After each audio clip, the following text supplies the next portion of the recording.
그는 브라질의 유명 방송국에서 10년째 사회부를 맡고 있는 기자였습니다. 사건과 범죄, 도시의 문제를 취재해온 사람입니다. 그래서 숫자와 현장을 믿고 이야기에는 쉽게 마음을 주지 않는 편이었습니다. 그날도 평소처럼 SNS를 넘기고 있었습니다. 그런데 한 게시글에서 손이 멈췄습니다. 상파울루 봉해치로 일대 강력 범죄 45% 감소. 처음에는 웃었습니다. 그 지역에서 그것도 짧은 시간 안에 강력 범죄가 절반 가까이 줄었다는 말은 현실적으로 거의 불가능에 가까웠기 때문입니다. 그런데 더 이상한 문장이 그 아래에 있었습니다. 노숙인들이 스스로 자리를 비키기 시작했다. 저는 화면을 다시 올려봤습니다. 쫓겨난 것도 아니고 단속도 아닌데 스스로 비켰다는 표현, 그건 통계보다 더 이해가 안 되는 일이었습니다. 그래서 댓글을 더 내려봤습니다. 사진 몇 장이 올라와 있었습니다. 같은 거리에 같은 골목, 한쪽은 쓰레기가 쌓인 슬럼가였고 다른 한쪽은 사람 냄새가 나는 깨끗한 거리였습니다. 그리고 그 아래 짧게 적혀 있었습니다. 정부가 아니라 한국 사람들이 바꾼 거리. 그는 그 자리에서 휴대폰을 내려놓았습니다. 이건 흥미로운 이야기가 아니라 직접 그곳에 가서 확인해 봐야 할 이야기였습니다. 그래서 그날 오후 그는 바로 현장으로 향했습니다. 저는 사건과 범죄, 도시의 문제를 주로 취재해온 기자였습니다. 특히 누군가를 미화하는 이야기에는 더 냉소적이었습니다. 세상은 그렇게 단순하지 않다고 생각했습니다. 사람들 몇 명이서 정부나 경찰도 손을 못 댄 동네를 바꿨다. 그런 이야기는 늘 기사 제목으로는 그럴듯했지만 현장에 가보면 대부분 절반은 과장이었고 절반은 홍보였습니다. 그래서 저는 숫자와 현장을 믿고 이야기에는 쉽게 마음을 주지 않는 편이었습니다. 그날도 평소처럼 SNS를 넘기고 있었습니다. 그러다 한 게시글에서 손이 멈췄습니다. 상파울루 봉해치로 일대 강력 범죄 45% 감소. 처음에는 그냥 넘기려 했습니다. 이런 종류의 이야기는 대개는 현장과 거리가 있는 경우가 많았기 때문입니다.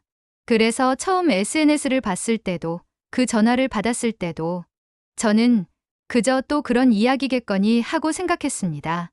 기자님, 한국 사람들이 위험한 동네를 바꿨다는 얘기 들어보셨습니까? 전화기 너머의 목소리는 포르투갈어가 조금 어색한 나이가 꽤 있는 남자였습니다.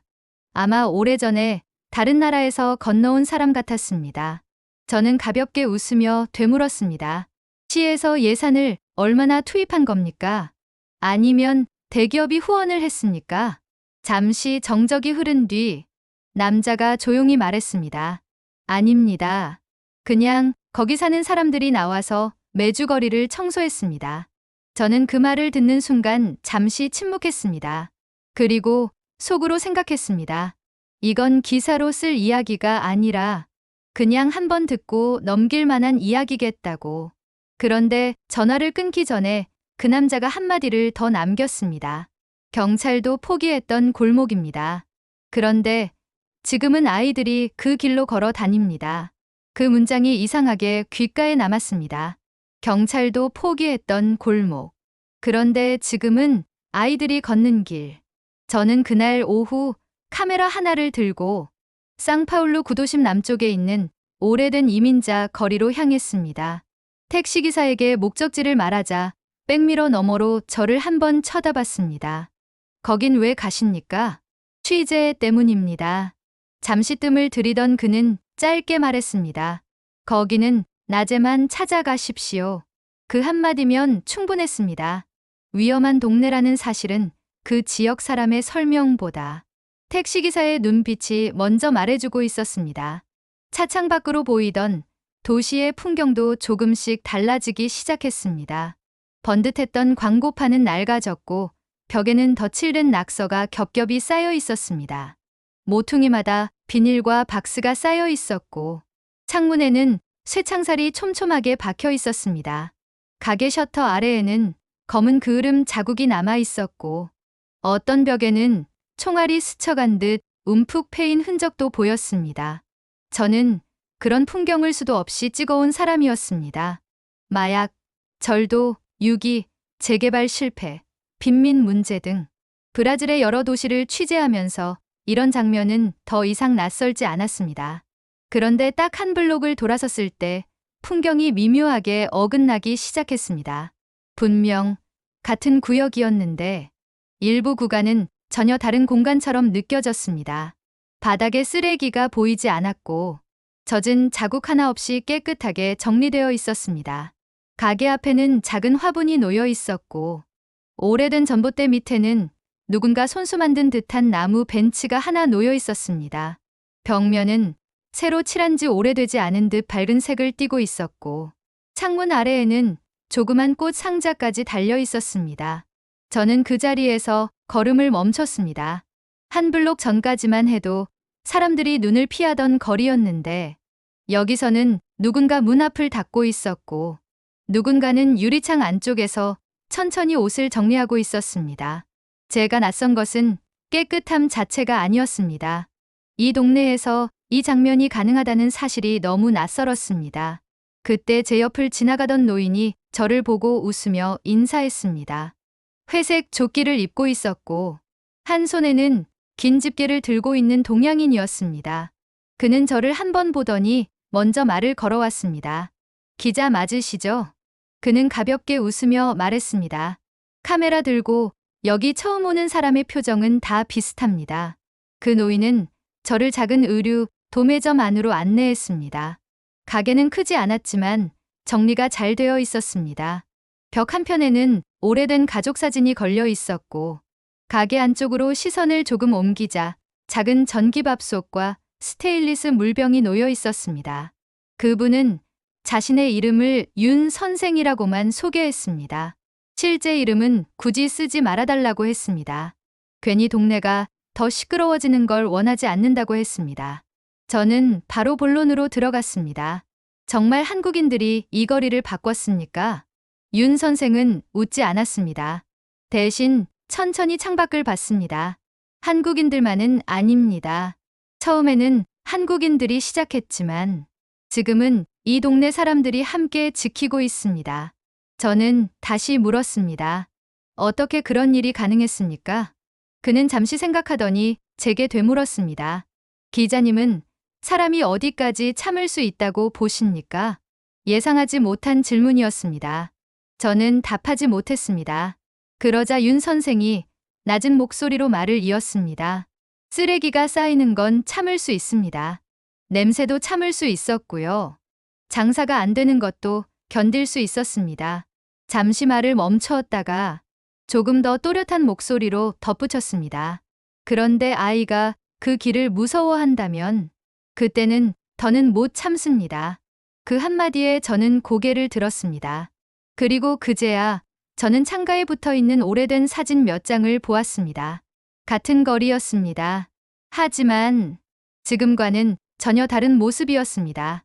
사진 속 골목은 검은 봉투와 깨진 가구, 버려진 매트리스와 술병, 주사기, 썩은 음식물로 뒤덮여 있었습니다.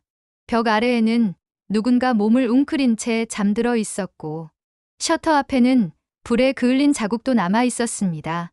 저는 무심코 말했습니다. 이건 거의 버려진 구역이었네요. 윤 선생은 조용히 고개를 끄덕였습니다. 맞습니다. 사람들도 버렸고 상파울로시에서도 사실상 손을 놓았고 경찰도 오래 머물지 않았습니다. 그런데 왜 여기서 떠나지 않으셨습니까? 그는 잠시 미소를 지었습니다. 그 미소는 밝지 않았습니다.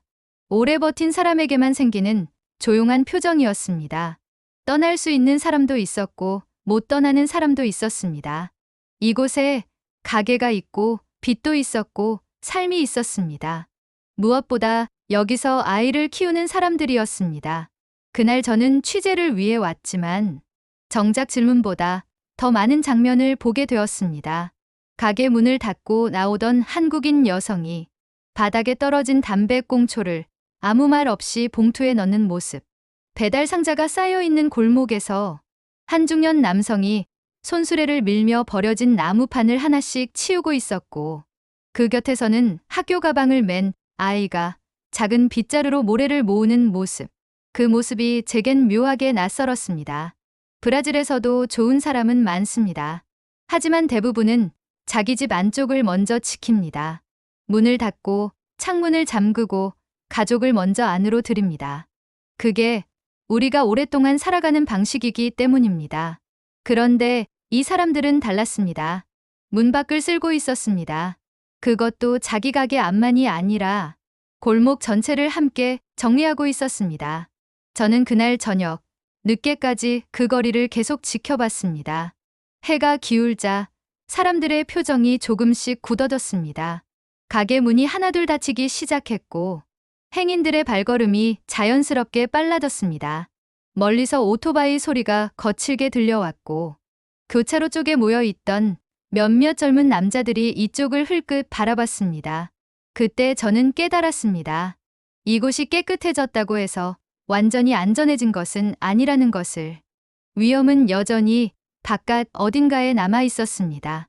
그런데도 누군가는 다음 주가 되면 다시 나와 같은 자리에서 같은 일을 반복하고 있었습니다.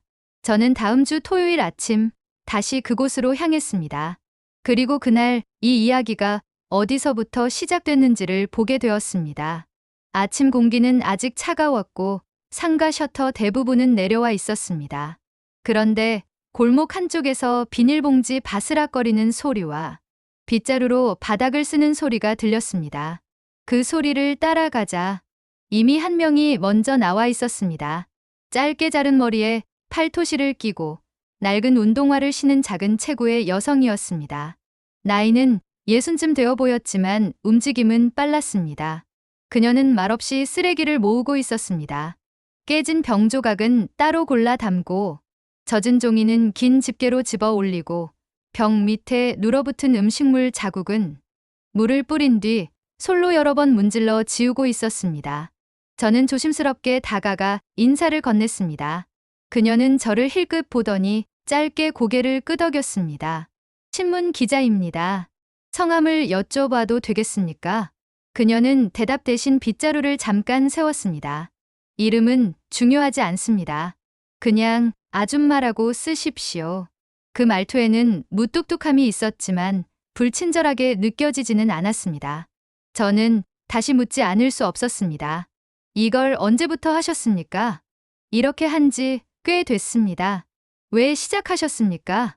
그녀는 이번엔 바로 대답하지 않았습니다. 대신 길 건너편 건물을 잠깐 바라봤습니다. 그 시선 끝에는 작은 학원 간판이 있었습니다. 손자가 저기 다녔습니다. 저는 조용히 기다렸습니다.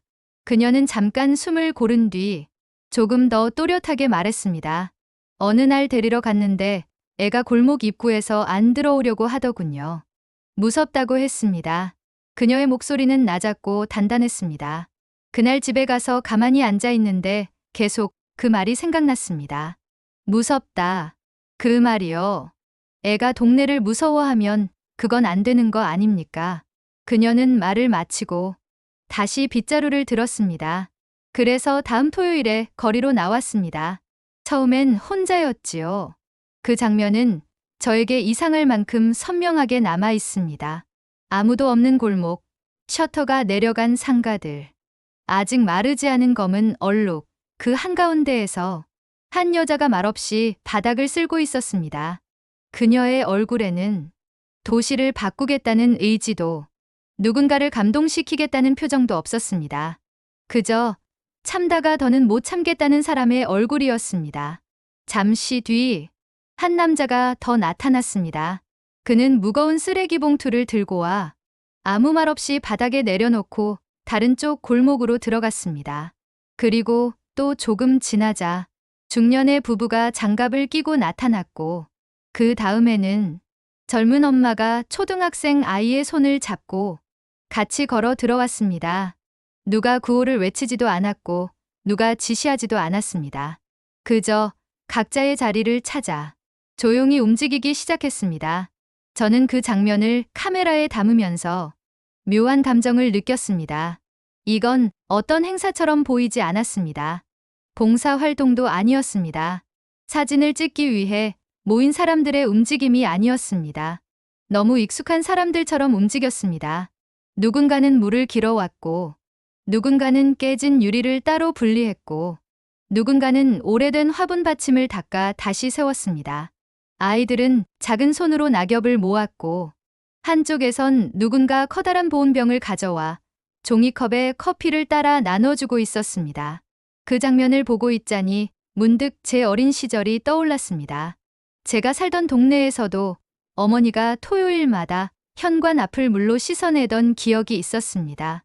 그때는 그게 단순한 집안일이라고 생각했습니다. 하지만 지금 돌아보니 그건 그 자리를 포기하지 않겠다는 하나의 방식이기도 했습니다. 그날 오전이 거의 끝나갈 무렵 골목 입구 쪽에서 경찰차 한 대가 천천히 들어왔습니다. 순간 몇몇 사람이 손을 멈췄습니다. 이 동네에서 경찰차는 보통 좋은 소식이 아닙니다.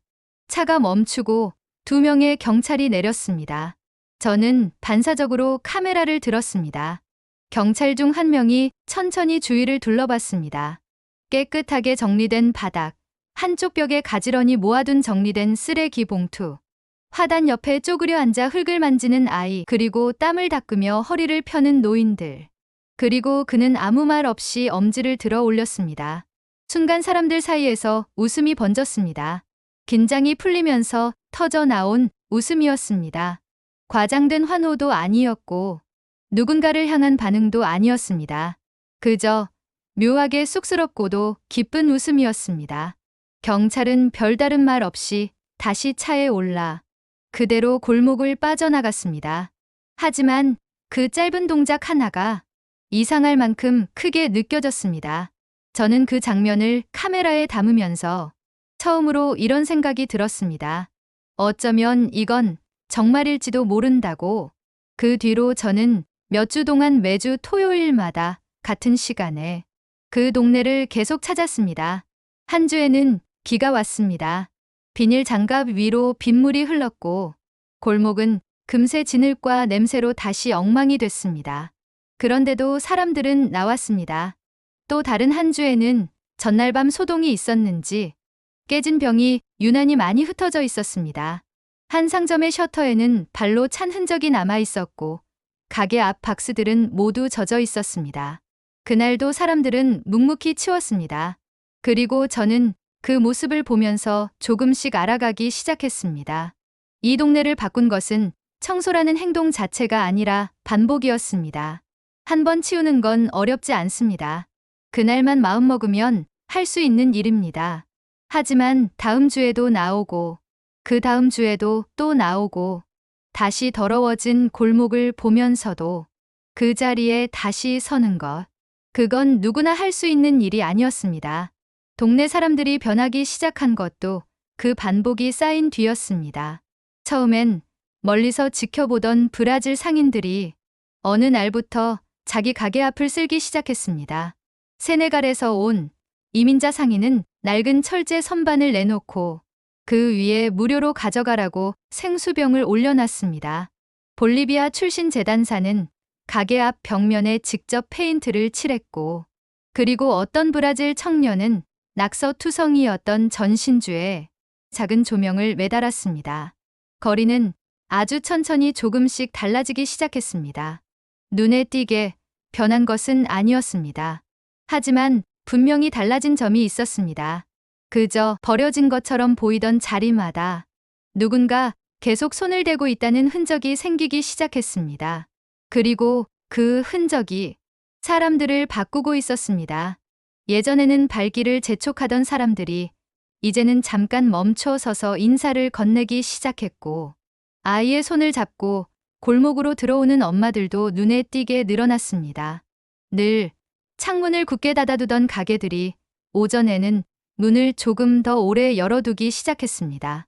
문을 닫았던 작은 빵집이 다시 불을 밝혔고 오래 접어두었던 간판에도 다시 불이 들어왔습니다. 그 변화를 지켜보면서 저는 한 가지를 깨달았습니다. 안전은 단순히 경찰 숫자만으로 만들어지지 않는다는 것을. 사람들이 여전히 이곳을 아직 자기 동네라고 느끼는 순간 그때부터 분위기가 바뀌기 시작한다는 것을. 하지만 진짜로 저를 흔든 건 어느 저녁에 만난 한 소년의 말이었습니다. 그 아이는 12살이었고 한국계도 브라질계도 아니었습니다. 아버지는 페루 사람, 어머니는 브라질 사람이었습니다. 그런데 그 아이는 매주 토요일마다 그 골목에 나와 쓰레기 봉투를 묻고 있었습니다. 저는 아이에게 물었습니다. 왜 나오게 됐니? 아이는 대수롭지 않다는 듯 말했습니다. 여기가 깨끗하면 할머니가 덜 무서워하세요. 저는 그 말을 듣고 바로 적지 못했습니다. 아이에게 그 동네는 원래 그런 곳이었습니다. 깨끗하면 할머니가 덜 무섭고 사람이 있으면 덜 불안하고 누군가 계속 손을 대면 길이 달라진다는 것. 그 단순한 말이 제가 그동안 써온 수많은 도시 기사보다 더 정확하게 들렸습니다. 몇 달 뒤 저는 경찰 관계자에게서 조심스러운 이야기를 들었습니다. 공식적으로는 모든 공을 그들에게 돌릴 수는 없지만 그 변화는 숫자로도 확인되고 있었습니다. 해당 구역의 강도와 폭력 사건 신고가 눈에 띄게 줄어들고 있다는 것이었습니다. 그는 숫자로 길게 설명하지 않았고 대신 짧게 이렇게 말했습니다. 사람이 없는 거리에는 범죄가 금방 자리를 잡습니다. 그런데 사람이 지키는 거리는 범죄도 오래 머물기 어렵습니다. 저는 그 문장을 기사에 그대로 옮기지는 않았습니다. 너무 잘 정리된 말처럼 보일까 봐였습니다. 하지만 현장에서 제가 본 모습은 그 말과 다르지 않았습니다. 브라질의 한인들은 처음부터 대단한 계획을 세운 것은 아니었습니다. 사회를 바꾸겠다는 거창한 목적이 있었던 것도 아니었습니다. 그저 누군가를 바꾸기 전에 그냥 자기 골목 앞에 서 있었을 뿐입니다. 그런데 한 사람이 계속 서 있으니 옆 사람이 그 모습을 보기 시작했던 것이고 그 시선이 이어지자 혼자가 아니게 되었고 혼자가 아니게 되자 분위기가 조금씩 달라졌습니다. 그리고 분위기가 달라지니 동네가 조금씩 바뀌어 갔습니다. 세상은 늘 큰 돈과 큰 권력으로만 움직이는 것처럼 보입니다. 저도 그렇게 믿어왔습니다. 그래서 정책과 통계, 행정과 실패를 중심으로 기사로 써왔습니다. 그런데 그 골목에서 저는 전혀 다른 걸 보게 되었습니다. 특별한 도구가 있어서가 아니었습니다. 그 빗자루를 든 사람들이 자기 삶이 이미 바쁜데도 남의 탓만 하지 않고 다시 길로 나왔기 때문입니다. 어느 토요일이었습니다. 처음 만났던 그 한국인 여성, 사람들이 정여사라고 부르던 그분이 잠시 허리를 펴고 하늘을 올려다봤습니다. 그날은 유난히 날이 맑았습니다. 저는 그녀에게 마지막으로 물었습니다. 한 번도 후회한 적은 없으셨습니까? 그녀는 바로 대답하지 않았습니다. 골목 끝을 한번 바라본 뒤 천천히 저를 향해 돌아봤습니다. 많았지요. 그만두고 싶은 날이 없을 수가 있겠습니까? 정 여사는 잠시 말을 멈추었다가 조용히 덧붙였습니다. 그런데 내가 안 나오면 다음 사람도 안 나옵니다. 저는 그 말에 아무 대답도 하지 못했습니다. 그녀는 다시 말을 이었습니다. 이 길이 이렇게 유지되는 건요. 결국 누가 끝까지 남아서 계속 치우느냐에 달려 있었습니다. 그 말이 이상할 만큼 오래 남았습니다. 저는 처음 이 이야기를 의심으로 시작했습니다. 또 하나의 과장된 미담일 거라고 생각했습니다.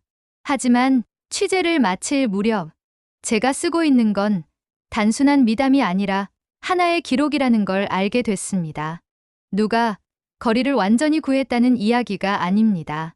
누가 세상을 단번에 바꿨다는 이야기도 아닙니다. 다만 한 가지는 분명했습니다. 버려진 것처럼 보이던 곳에서도 누군가가 자기 자리를 포기하지 않고 계속 손을 대면 그 길의 분위기가 바뀌기 시작한다는 것. 그리고 그 변화를 가장 먼저 알아보는 것은 정치인도 공무원도 기자도 아니라 늘 그 길을 지나야 하는 사람들과 아이들이라는 것이었습니다. 저는 마지막 취재를 마치고 골목 끝에 잠시 서 있었습니다. 멀리서 아이들 웃는 소리가 들렸고 작은 빵집 문이 열리며 고소한 냄새가 퍼져 나왔습니다. 벽 아래 화분에는 노란 꽃이 몇 송이 피어 있었습니다.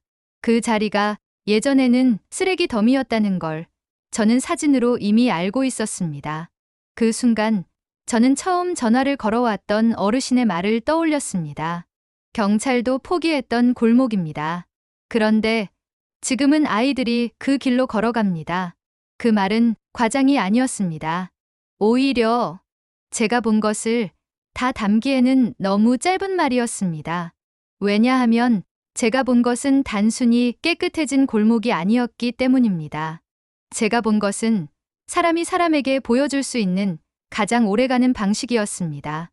말이 아니라 반복적인 행동으로, 분노가 아니라 책임으로, 구호가 아니라 직접 손으로 움직이는 행동으로. 한국인들이 브라질에서 보여준 건 대단한 기술이 아니었습니다. 또 엄청난 자본이 들어간 것도 아니었습니다. 더럽다고 피해가지 않고, 무섭다고 완전히 포기하지 않았습니다. 이번 주가 안 되면 다음 주에 다시 나와서 하면 된다는 태도였습니다. 저는 그걸 보고 기사 제목을 바꿨습니다. 처음엔 위험한 지역의 환경 개선 사례. 이 정도로만 정리하려고 했습니다. 하지만 마지막엔 이렇게 적었습니다. 버려진 골목을 다시 사람들이 다니는 길로 만든 사람들. 그게 제가 현장에서 본 정확한 모습이었기 때문입니다. 여러분이라면 그런 골목 앞에서 어떻게 하셨겠습니까? 문을 닫고 떠나는 쪽을 택하셨을까요? 아니면 누군가 먼저 나와주기를 기다리셨겠습니까? 그런데 세상은 이상하게도 늘 먼저 나온 한 사람 때문에 달라지기 시작합니다. 그리고 그 첫 사람 옆에 두 번째 사람이 같이 하는 순간부터, 그때부터 변화는 조용히 시작됩니다. 더럽다고 돌아가지 않게 되고, 무섭다고 포기하지 않고, 이번 주에 못 치우더라도 다음 주에 다시 나와 같은 자리를 또 정리하는 사람들이었습니다. 오늘 이야기가 여러분의 마음속에 남으셨나요? 여러분이 만약 그 골목에 사는 사람이라면 그 골목에서 어떤 선택을 했을지 댓글로 남겨주십시오.